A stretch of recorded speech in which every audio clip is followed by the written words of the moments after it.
எல்லாருக்கும் வணக்கம். ஃபஸ்ட்டு அந்த ப்ரொடியூசர்கிட்டருந்தே ஆரம்பிச்சிடும். பாபி சார் அவர் பர்த்டே பார்ட்டிக்கு சதீஷ் இன்வைட் பண்ணி தான் நான் போயிருந்தேன். அப்போ தான் அவரை பார்த்தேன். Such a nice gentleman. இந்த படம் வந்து அவருக்காக கண்டிப்பாக ஓடணும். ஏன்னா அப்போ தான் அமெரிக்காவிலேருந்து நிறைய ஃபண்டு இங்கே வரும். ஸோ இங்கேருந்தே எல்லாம் போயிட்டுருக்கு. அதனால் அங்கேருந்து வரட்டும் கொஞ்சம். அதனால் அவர் எப்படியாவது இந்த படம் ஜெயிக்கணும்னு இங்கே மொத்த பேரும் வேண்டிப்போம். அதில் எந்த டவுட்டுமே இல்லை. திருக்குமரனோட நான் அதிகமாக வேண்டிக்கிறேன். அதில் 100% அவர் ஜெயிக்கணும். ஏன்னா எனக்கு ஒரு படம் தருன்னு சொல்லியிருக்காரு. அதனால் நான் மதிப்பேன். அப்புறம் பாலாஜி அந்த ஹாலிடே ஃபிலிம்லாம் நான் பார்த்துக்கிறேன். நீங்கள் வேறு ஏதாவது பாருங்கள். ஏன்னா அந்த மாதிரி ஒரு கதை சொல்லிட்டேன்ப்பா, நீ வேறு டப்புன்னு உள்ளே வந்துட்டேன். நீ எதுக்கோ பாலாஜியை கூப்பிட்டு ஒரு கதையை கேட்டுருவோம் அப்படின்னு சொல்கிற மாதிரி இல்லாமல் முன்னாடியே துண்டை போட்டு வைக்கிறேன். தப்பாக நினச்சிக்காதீங்க. போட்டிலாம் இல்லை, சும்மா ஜாலியாக சொல்கிறேன். சீரியஸாக நீ எடுத்துக்கோண்ணா. அண்டு வந்து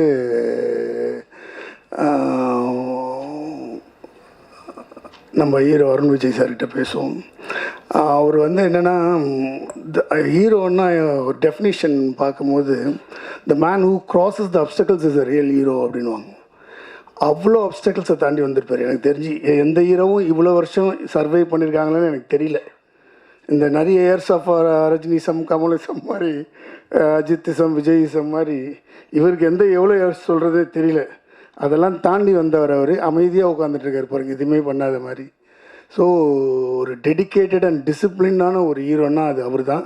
இத்தனைக்கும் அவரோட ஒர்க் பண்ணதில்லை. எல்லோரும் சொல்ல கேட்டே நான் வந்து அவ்வளோ பேசுகிறாங்க அவரை பற்றி. பட் அவர்கிட்ட ஒரு கதை சொல்லி வச்சுருக்கேன். பட் ஸ்டில் நான் வந்து அவர்கிட்ட ஒர்க் பண்ணுறதுக்கு அவ்வளோ ஆசையாக இருக்கேன். இந்த மாதிரி ஒரு ரியல் ஹீரோக்கிட்ட வேலை செய்யணும்னு ரொம்ப ஆசை. ஏன்னா அறிவியலுக்குன்னு நிறைய சொல்லியிருக்காரு அவரை பற்றி. அதனால் I really want to work with him very soon. பார்க்கலாம் எப்படி அமையுதுன்னு அதை பொறுத்து தான். And Murugadoss sir, always a big fan of your work sir. உங்களை பார்த்து தான் படம் பண்ண வந்தோம். ஸோ அதில் உங்களை பற்றி நாங்கள் சொல்கிறது ஒன்றும் இல்லை. நீங்கள் you crossed beyond boundaries, you have reached. Thank you sir. And Antony sir, உங்களோட ஃபேன்னா நம்ம 2 பேர் கேரம் போர்டெலாம் விளையாடி இருக்கோம். நீங்கள் மறந்துருப்பீங்க. நான் ஜெயித்தா நீங்கள் ஒத்துக்க மாட்டீங்க. அப்போ என்னென்னா, அவரை பற்றி தெரிஞ்சவங்களுக்கு தெரியாது. ஏன்னா நான் சத்தியம் படம் ஒர்க் பண்ணும்போது எடிட்டிங்கில் நாங்கள் உட்காந்து கேரம் போர்டு விளையாடுவோம். அப்புறம் அந்த படம் வந்து அந்த கீபோர்டு இவர் ஒர்க் பண்ணுவார் பார்த்துங்க, அந்த ஸ்பீடு இதுவரையும் யாருமே பார்த்துருக்க மாட்டாங்க. அது என்னமோ தட்டுவார். அது ஒருவேளை ஏற்கனவே சீனை எடிட் பண்ணி வச்சுட்டு அதை தட்டுறாரான்னு ஒரு டவுட்டே வரும் நமக்கு. அந்த ஸ்பீடில் பண்ணுவார் அப்படி. நம்ம என்ன இல்லை, இந்த சீன் இப்படி கேட்கலையே, வில்லனில் ஃபஸ்ட்டு வரணும் அப்படின்னா ஏதோ தட்டுவார். எல்லா லெட்டர்ஸையும் தட்டிட்டு ஒன்று தட்டுவார். பார்த்தா அது வந்துடும். அது எப்படி வருதுன்னு தெரியாது. அந்த மேஜிக் என்ன நடக்குதுன்னே தெரியாது.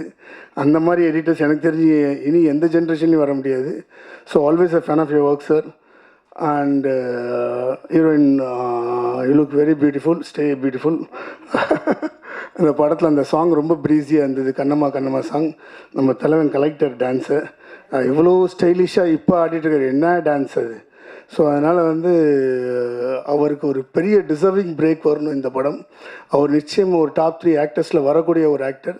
அவர் டெஃபினட்டாக அவர் இருப்பார் நான் நம்புகிறேன். And I wish him all the very big success for you sir. And